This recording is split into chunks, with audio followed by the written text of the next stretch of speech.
Top deck and tips for the current meta. You could use this for the Casey Cup Grand Tournament or just use it in general. These are the best decks, deck lists, replays of how to play them, and tips. Let's go. There can only be one winner, and you're looking at him. Let's go.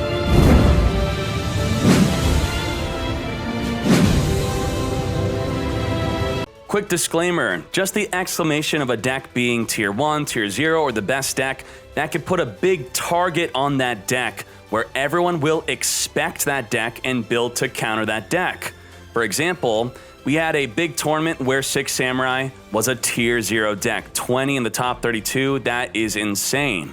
But then we had a Casey Cup 1 week later, and Six Sam was not the number 1 deck because a deck was built to hard counter Six Samurai. He played a card that would only gain attack and defense when battling against Six Samurai. He had Season, which would send their boss monsters to the grave. It was a hard counter deck when the best deck was Six Samurai. So that means that surprise factor and countering is relevant for Casey Cups and or the ladder and just general to every meta. What are the biggest counters to play or expect in the current meta right now? What's a counter? Cards that do not have a broad purpose. For example, the Cypher Soldier only works against warrior monsters. It's going to be dead against other non-warrior monsters, pretty much. An example of what's not a counter would be a Canadia. Canadia is a tech card. It's not a counter card. It has a broad purpose. It's not going to be dead versus a certain deck. You're always going to be able to flip a monster face down. Now, here are top tier counters. Lancia. Lancia, only during your opponent's turn, you could discard it from your hand, negate all banishing. Well, the number 1 most played card right now is Cosmic Cyclone. How do I know that? Well, on the Duel Links Meta website, you could very easily click on the search and sort by popularity, and this will be the last 3 weeks of tournament topping decks and decks reaching King of Games, so much more relevant than the in-game Platinum and at King of Games system that Konami has. And Cosmic Cyclone's the number 1 card being used, so Lancia is really good for that. Just chain your Lancia, negate the Cosmic Cyclone. But if you're a smart player, you could feel out your opponent having a Lancia, which means you're not going to activate your Cosmic Cyclone. You're going to wait to use it on their turn, which they cannot Lancia. Using Lancia against Kristrons, chain it to their boss monster Quarion, attempting to banish your field and or grave. Very good for negating that. You activate early to stop a Thisfern and or Smyger from banishing. Now, before you were not able to activate Lancia by the time you see that Thisfern or Smyger hit the grave because of Transcendent Crystal skill, which means you could not respond to the skill. But with your toggle on, as soon as you see the Thisfern or the Smyger hit the grave, then you could Lancia to negate their search. Alman Sabres, you could chain it to Invocation to stop their invoked fusions. That's very big. Negating a Spectral Sword, attempting to banish from the grave to summon a Synchro. Very nice. Blackwings, you're going to have to activate it early just to guess if they have a Simoon in their hand. Normally they open up Simoon, just discard that Lancia right away at the start of the game, and then you're good. Now, if they go first, you're going to need your toggle on to even activate your Lancia. Otherwise, they're going to go straight to the main phase and activate Simoon, then you lost your Lancia play, and you do not want that to happen. Mass Heroes, you can activate early to stop the Vian from banishing from the grave to grab a Polymerization, draw to its Celestial or Malicious summoning from the deck by banishing from the grave. Ritual Beast, it stops nearly the entire deck. The deck's all about banishing, but when you activate Lancia versus them, they still have Winda. Winda, you don't need to banish to use Winda. Winda could swing into your monster to summon a 2600 Alta Paleo, or they could just sit on the Winda for a turn, a good way to stall out your Lancia. Dark Magician, normally they're going to activate their circle on your turn. Also, they'll normally activate Navigation on your turn. You can't Lancia on your turn. So for the rare instances where they Dark Magical Circle banish on their turn, you chain Lancia, negate, and you have to activate it early against Navigation because it's a cost to banish. If you chain Lancia to the cost to banish, they already banished. So for example, you're going to have your toggle on, you'll activate Lancia, then you'll activate your back row card, and then the Navigation will not be able to be activated as long as your card that you activated in the back row was not chained to your Lancia. You waited for Lancia to resolve with your toggle on, then you activate your back row card. Cyber Dragon, you chain it 2, the overflow only on your opponent's turn. Again, normally they do it on your turn, but still, it has use there. So counter number 2 is Necrovalley. Necrovalley says no player could touch the graveyard. You cannot move cards from the graveyard. You can still activate effects in the grave, but you can't special summon, you can't banish, you can't move. That's it. Now against Crystons, that stops nearly the entire deck, so a good reason to use Necrovalley. Alman Sabres stops Invocation, similar to Lancia. Stops Shiranui Spectral Sword, same thing as Lancia. Small impact against Blackwings. It will stop their Zephyros from summoning or Hawkjoe summoning from the grave. Again, a small impact on Masked Heroes, Valiant, Celestial, Malicious. Ritual Beast, a small impact where Lancia is a bigger impact. Apelia won't be able to banish, Return won't be able to summon from the grave. Dark Magician won't be able to add Rod from the grave back to the hand, small impact. They won't be able to negate with Navigation, that could be quite decent. And Cyber Dragon, they just can't banish from the grave with their overflow. They could still use their field and or their hand to banish. That is the top 2 counter. Now the top 3, the third and final counter to expect and use in the current meta is Chain Disappearance. When a monster with 1,000 or less is summoned, you'll banish that monster and all other copies from their hand and or their deck. You could use this on your own monster if you know that your opponent is playing that monster. If they're playing around your Chain Disappearance, which no one will be playing around, you summon your own monster, you Chain Disappear your own monster, and you'll only banish copies from your opponent's hand and or deck, all of them. So what's good? Alman Sabres, if you hit the first Invoker, you pretty much win. They don't have a way to get their Invocation in the grave besides discarding in the end phase after gaining 7 cards. That's not going to happen. Shiranui, you hit the first one on Spectral Sword, they're not going to have a way to banish their Solitaire normally. That's it. You hit both of their Spectral Swords, and they're done. They're in trouble. Crystons, not a massive impact. You could still hit the Citri and the Rion. They could Crystron impact it back onto the field, but it could be decent. So these counters are all about high risk, high reward. Those are the 3 main counters to expect: Chain Disappearance, Necrovalley, and Lancia. Expect or play them yourself. Best decks plus replays and tips. Ultimately, play what you are most comfortable with. All these decks are good enough to do well in the current meta. Tier 1 Crystons, Tier 2 Blackwings, Alman Sabres, Masked Hero, Shiranui, Tier 3 Cyber Dragon, Dark Magician, and Ritual Beast. Now, if we look at recent tournaments in the MCS, this was the breakdown, and then this was the breakdown of the recent Meta Weekly. Shiranui and Crystons, the top 2 decks of both events. And then if we look at the last 2 weeks of tournament topping decks using the top decks page, we could see that Shiranui and Crystons maintaining the top 2 spots. And this is basically the breakdown of tournament tops with no side deck, where Crystons is taking up 16% of total tournament tops, all the way down to Ritual Beast taking up 3%. So let's look at the top deck list. Now, before I talk about a Crystron deck, let's watch a Crystron combo. Let's see a common play or a common turn with Crystons. We're going to discard the Smyger, summon a Selfeneer, destroy itself to then summon a Thisfern. Then we could summon a Genex Undyne to send a Whale from the deck to add a Genex controller. Put the log here. And then we could activate the Thisfern, targeting the Umi to destroy it, to summon a Citri. You normally want to focus on summoning a Citri so you could sync on your opponent's turn. Then you could use the Whale in the grave to tribute 2 of your waters to summon onto the field and play a Sea Stealth attack. You can also banish the Smyger to grab a Crystron Impact, which will summon the Smyger back on the field during your opponent's turn.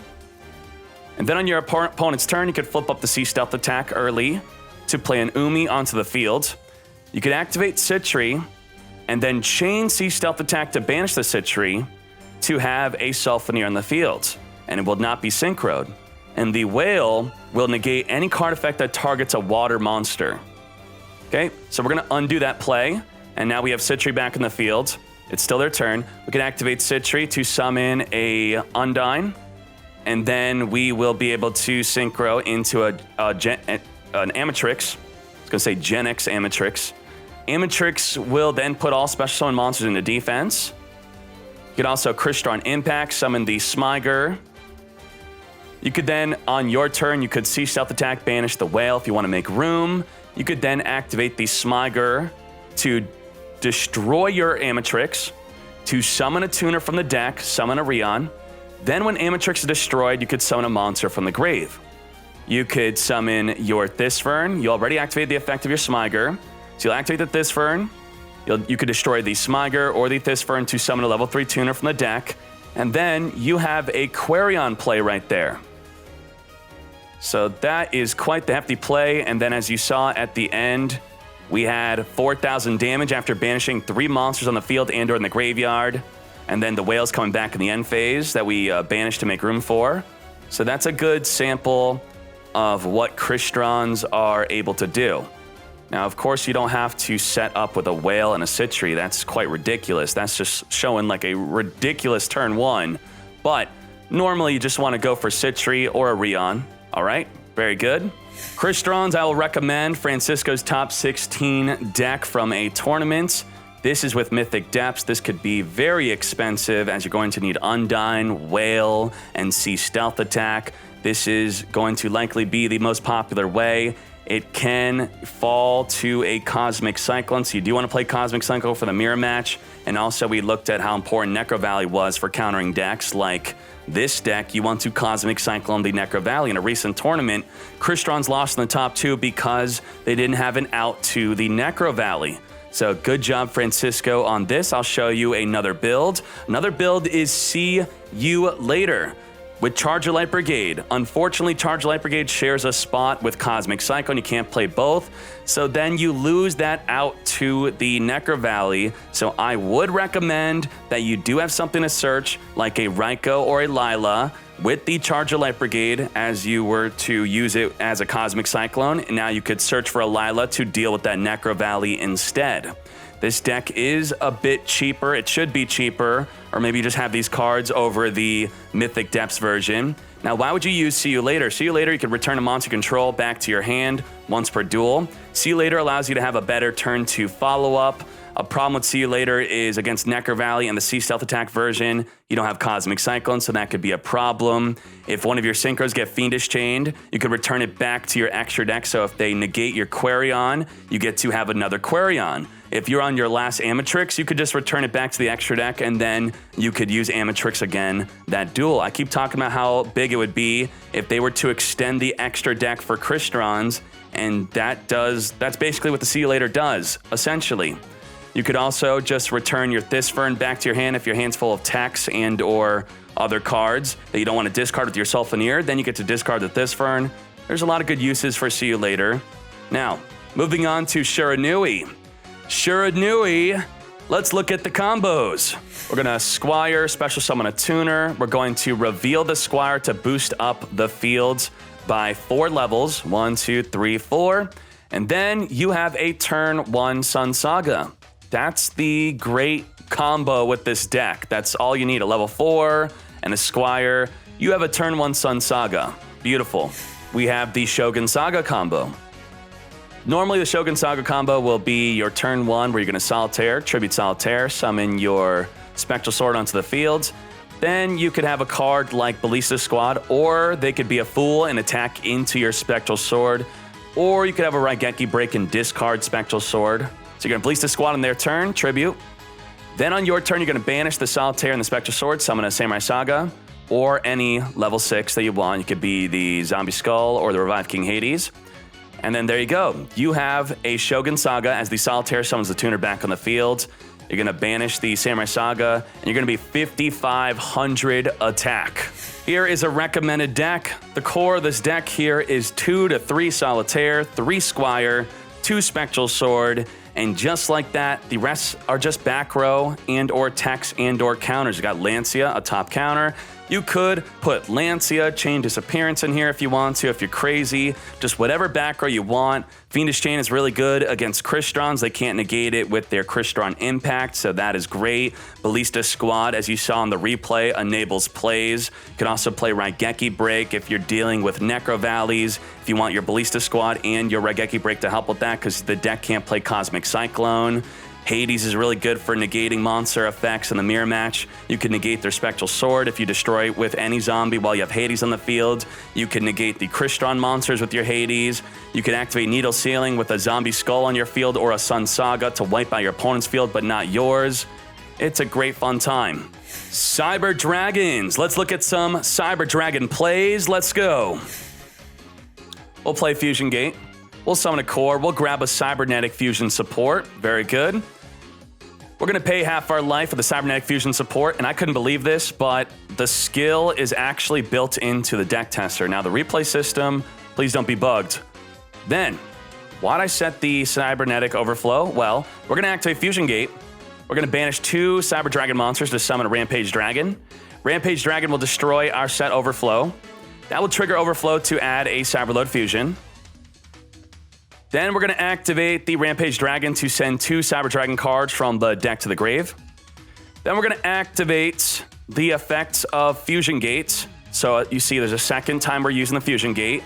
We're going to banish from the grave using the effect of the Cybernetic Fusion support to summon a Cyber End Dragon. Cyber End Dragon's going to swing in onto the Obelisk. Obelisk is dead. Now I'm just showing that we're swinging 3 times with the Rampage Dragon. So 4,000 plus 6,000 damage, attacking 3 times.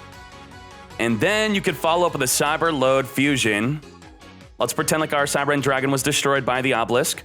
And our Overload Dragon, Over Dragon, is going to be how big? I'm counting up the counters.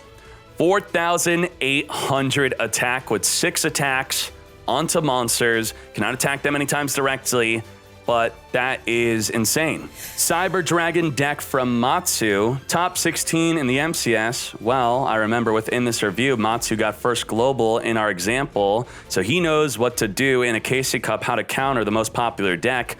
Matsu might be building a deck to counter Crystron's for this KC Cup. We'll see. So good job, Matsu, for being a great example on how to play Cyber Dragon. You could squeeze in a Fusion Gate into this deck if you want. Otherwise, another build for this deck will be a Fusion Gate build. You probably don't have access to 3 Fusion Gate unless you do. But if you do, this will be a good way to play it. This is a very sacky build. I like this. They're both very good. This is more well-rounded. This is more aggressive. You know, lower the defense, increase your offense, or balance it out. You choose what type of player you are.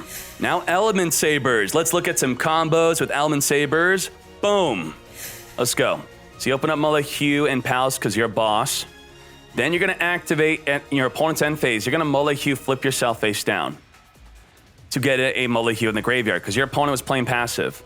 Your opponent was so passive, there's nothing face up on the field for you to destroy. There's just nothing. No monster, no back row face up. You're going to Unending Nightmare. You can pay 1,000, target a face up spell, a trap, destroy it. You only activate this once per chain. So you're going to Unending Nightmare, destroy your own field spell. You're out at 3,000 life. Then you're going to Unending Nightmare. You're going to destroy itself. Now you're at 2,000 life. And just like that, you trigger Destiny Draw. So that's a good way to trigger your Destiny Draw, which you could then follow up, Invoker, grab Invocation. Because you have a Molehue in the graveyard, you're going to turn it into a fire, banish it with the Invoker, come forth Purgatrio, add the Invoker back to the hand, and then just like that, boom, 3,300 attack. So that's a nice way to trigger your Destiny Draw if you want to be an absolute mad lad with Unending Nightmare. We're starting off with 2 Molehues in the graveyard. You can have any Alman Sabres in the grave. And then you decide that this is the moment to go in. Why is this the moment to go in? Because you might think of Alman Sabres as just summoning Purgatrio, that's it. Well, you decide that this is the moment to go in. So you're going to invoke or grab another invocation, which is going to be important for this combo. So basically, you just have 2 available cards to banish with your invocation. It could be your opponent's Spectral Sword, or it could be 2 Alman Sabres in your own graveyard. It could be anything in your opponent's graveyard that you could use. Just, you want 2 cards you could banish. You're going to invocation, make your Purgatrio. You're going to activate invocation to add Invoker back to the hand. You're going to then discard Invoker to boost up your Purgatrio. Then you're going to invocation, banish to summon a second Purgatrio. This is really good if you want to play around a single back row card that they're going to save for your Purgatrio. If you don't want to go in until you could play around a Sphere Karibo. So this could be a good way. If you know that Purgatrio is going to be lethal, that's the way to double Purgatrio. And of course, it could instead, you could summon a Cocytus if you want, Cocytus alongside it, whatever you want to do. Here's a great example, top 8 of a Meta Weekly, recent, Bush God King. I recommend this deck. It's a 20 card version. You got the Unending Nightmare for popping face up, triggering your Destiny Draw. Without Cosmic Cyclone, that is a great replacement. This is playing Cocytus. I like the 20 card condensed. I love it. Now, moving on to no Cocytus. You play Malo instead of a Cocytus. Malo is good because it allows you on your second turn, you could summon Invoker, search for Invocation, activate your field spell, search for a Malo. So that means you're basically playing 4 fires, and then you could discard the Malo with your Invocation to make your Purgatrio right away. Without that, you're not going to be able to do that turn 2 play. Turn 2 Purgatrio like this, it's going to be way more difficult. You're not going to be able to normal summon your Invoker to search for Invocation. You'll have to summon your Molehu, then flip a card face down just to get an Alman Sabre in the grave. Then you can make the play, or you'll have to double Invocation just to get a card in the grave. It's much more difficult, so that could be a great reason to use Malo if you're rarely summoning your Cocytus. Black Wings, let's look at the combos. So here is an example opener. This is how I always open with Black Wings, and you will too. This is a common opener. You know, just an active Simoon and a Black Whirlwind, nothing big. And it's your turn. It's your first turn. So what do you want to do? We'll activate that Whirlwind. We'll banish Simoon. We'll play another Black Whirlwind. We'll summon Simoon. We'll get double searching. We're going to search for a Zephyros and search for an Orochi. We're going to use our additional summon. We're going to summon our Zephyros. Triggering double Black Whirlwind again, we want to grab double Gale. What the heck are we doing here? Well, we're going to special summon that Gale. We're going to synchro into Ancient Pixie Dragon. Very good. Pixie Dragon with the field spell will destroy a face-up monster in attack position or draw a card when you play a field spell. So how do we play a field spell? Well, first we're going to Orochi special summon. We're going to synchro with the Simoon to make a Raikiri. Then we're going to return our field spell back to our hand with the Zephyros effect in the grave, summoning onto the field. And then we're going to activate the Pixie Dragon to destroy our own Raikiri. Pop it. Pop that fool. Make room. Then we get Special Summon Gale. Synchro with the Zephyros to make our yugioh. Yugioh will then Special Summon the Raikiri back in the field. Then we're going to play Mountain, and that's going to trigger Pixie to draw a card. And you're going to draw Blackbird Close. Instead, we got this. What do we want to do here? Well, we're Black Whirlwind. Borrow the Explorer, search for a Gale, special summon the Gale, and we're gonna make an Ancient Fairy Dragon, which is not possible if you activate Simoon effect, because it's light. Then the Ancient Fairy Dragon, pop the Mountain, grab a Necrovalley. You got a Necrovalley and you're at 5,000 life. It's that simple. Black Wings just got first place in the Meta Weekly, triple Blackbird Close. I love it. Now this build's not playing Cosmic Cyclone, so you can go between this build and this build. They're both basically the same. Instead of having 4 special summon level 4 monsters, this one has 3 to make room for more Cosmic Cyclones, going 2 and 2, Close and Cyclone. It's a tug of war between Cyclone and the Blackbird Close. I recommend both these builds as the best way to play Black Wings. Now we have Dark Magician. Let's look at a crazy top tier play with Dark Magician. So we're gonna go first with Dark Magician. We're going to Rod, search for Illusion Magic. We're going to tribute our Rod to grab up to 2 Dark Magicians. Having Rod in the graveyard is a very important part here. So even if you don't have the Illusion Magic, if they attack into your Rod, then it's the same thing. You just want Rod in the graveyard here, okay? We activate Circle. There's nothing. We don't grab anything with Circle. We set the Navigation. Now it's our opponent's turn, and he's a fool. He's playing Dark Magic Veil. He's going to summon a Dark Magician. He's going to activate Eye of Timaeus. He's going to summon a Dark Cavalry. Y'all know what this does? It negates any card that targets. This wins the mirror match. You pretty much win if you summon Dark Cavalry, unless the opponent's smart, and I'm going to teach you to be smart. He's going to set the Navigation. He's going to attack, and we're going to activate our Navigation, summoning a Dark Magician from the hand. We'll summon a Dark Illusion from the deck if you're playing it. And then we're going to activate Chain Link 1, circle, target the Cavalry. Now, Cavalry can negate, but I never said I was done. This is a turn player game with turn player priorities, and he can't just discard his Dark Magician to negate the circle. Not yet. I did not pass priority back to him. I will retain my priority. And I'm going to use that priority to tribute my Dark Magician off the field to add Magician's Rod to the hand. So this is me resolving it now. This is Chain Link 2. And that's it. He cannot Dark Cavalry negate the circle because the Rod is chain link too. And just like that, goodbye to Dark Cavalry. Now it's our turn. We're going to summon a Rod. We don't know what that back row card is and or if he has other cards on the field. So what do? Oh, how do we make sure that he activates that navigation? Well, we could search with Rod, grab another circle, activate that circle, which will trigger the effect of Dark Illusion to summon Dark Magician on the field, triggering our circle to banish any card on the field. We're targeting that back row navigation. He's, of course, going to chain it, and then we have the negate with navigation. And there you go. That is a great way to play Dark Magician. Buns, first place in an anytime tournament within the Discord. I recommend playing this with Sealed Tombs or Tie That Binds. Both are good. You could take out Herald of the Abyss for the Eye of Timaeus and put a Dark Cavalry in your extra deck, or just keep playing the Herald of the Abyss. They're both good. Herald will trigger your Sealed Tombs better. So that is a great option. Great way to play Dark Magician. Moving on to Masked Heroes. Top tier play with Masked Heroes. What do? Okay, we're gonna activate the Ferris by banishing Ferris. And you could be any hero, doesn't matter. We're gonna summon the Ferris, which will equip a Vision Hero Increase. Then we're gonna tribute the Ferris to summon the Increase, which will summon a Vian. Vian could then send a Malicious. And then you can activate the Vian other effect to banish another Ferris. And then you could grab a Polymerization. And then you could Malicious to summon onto the field. And if you notice something, we have not normal summoned. No normal summon here has happened. And then you Polymerization for a Vision Hero Trinity, which is 5,000 attack and triple attack. Attack, attack, attack. That's all without a normal summon. And that is completely with just a Ferris activation. Ferris and any other hero, and that's what you got. Now with Masked Heroes, you can play Bring It, See You Later, Sealed Tombs. This build's playing Sealed Tombs. Sealed Tombs is going to be very popular in this meta. And you just need to lose 1,000 life to be lower than your opponent. Then you could trigger the Sealed Tombs to negate the graveyard like a Necrovalley. I like this. You could play Form Change instead of the Chalice.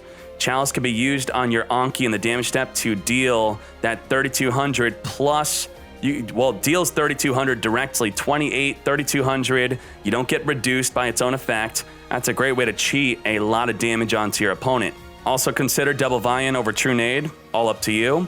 Then the final deck is Ritual Beast. Here's a turn 1 play and a turn 2 play with Ritual Beast. So we're gonna Elder, summon Cannahawk, we're gonna banish. If you do not have a banished Ritual Beast, then you don't wanna search. No searchy search, unless you can, with your search, banish a Ritual Beast, all right? Cannahawk, you're going to fuse into anything, and then defuse, resummon the Cannahawk, and then you're gonna use Cannahawk to banish a Winda. So what you do want to focus on Ritual Beast is, you wanna pair up, pairs. You wanna banish in pairs. So then we're now going to make our ulti Hawk. We're going to send the Hawk and then special summon a Paleo and Winda. And you could search for anything. This is just a free search. We just grabbed a Ritual Beast return, okay? And then we're gonna use a Paleo to banish the Cannahawk because we want cards banished. And then just turn 1, you have ult Petalfin. That's it. Ult Petalfin, beautiful. 2,800 defense, cannot be destroyed by card effects. You could tag out to summon any of these 2 onto the field. So the main thing that you want to focus on here is that we just have an extra Ritual Beast monster. Some combo guides will show it as a Winda, which will be even better because in the buddy system, you will not be dependent on just Cannahawk for buddying up your banished monsters. So let's make our play. Elder Cannahawk. Now, this is not a rule, but generally, when you go first with Cannahawk and Elder, you do not want to search on your first fusion. You just want to fuse to defuse to double Cannahawk effect. But if you're making plays to be aggressive to an attack, so aggressively, you will normally search on your first fusion. So we're gonna banish up Paleo. Then we're gonna banish them. Summon Ulti Hawk. And then we're going to search with Ulti Hawk by sending the Apelio to the grave and then summon the Hawk and the Elder onto the field. We're going to grab a return. Okay. And then with Hawk, we're going to banish an Winda. So that's the buddy system in action. We have the, Tamer and Spiritual. Then we're going to come forth, make an Ulti Hawk. Then Ulti Hawk, we're going to send 2 cards to the graveyard. We're going to search for our buddy Petalfin. Now, this is what's great. If you're not dependent on Rapangu or Canahawk to get access to your Petalfin, you could instead use Return if you already used up your normal summon. So we grabbed a Petalfin and we grabbed a Return, and we used our search. That's our second search. We're going to now activate Return, banishing the Petalfin. We're going to summon Apelio. Now, Apelio could banish a card from the grave to boost up the field for the entire turn. Then now we could defuse. We have not summoned Winda, and we have not summoned Petalfin this turn yet. So that's going to be our last defusion summon. And just like that, we're going to Petalfin banish the Ritual Beast we had in our hand. See, just showing it could have been anything. Because Petalfin could banish any Ritual Beast card to return that Dark Magician. And then we're going to fuse into Ulti Hawk. Ulti Hawk is going to then search for the last time.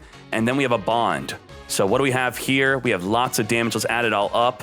And we have a bond. So we have 1900 plus 2300 plus 2600 damage in a single turn. That's lethal through Sphere Kribo. Lots and lots of damage. And that's after sending the Dark Magician back to the hand. Kay's build, I recommend this. It is well built. Now, there are options to drop this to 20 and or change cards from this. And those options are going to be, you could minus a Sphere Kribo and just be good with that. You could minus a Cosmic Cyclone, be good with that. You could also +1 a return after minusing 1 to 2 cards. Or you could +1 another Herald of the Abyss after minusing 1 to 2 cards. And that is the full meta, current meta, top decks and tips. Let me know if you enjoyed this, the replays, the deck list, the analyzation of the meta. If you would like more of these in the future, because I enjoyed making this myself. Love it, fools!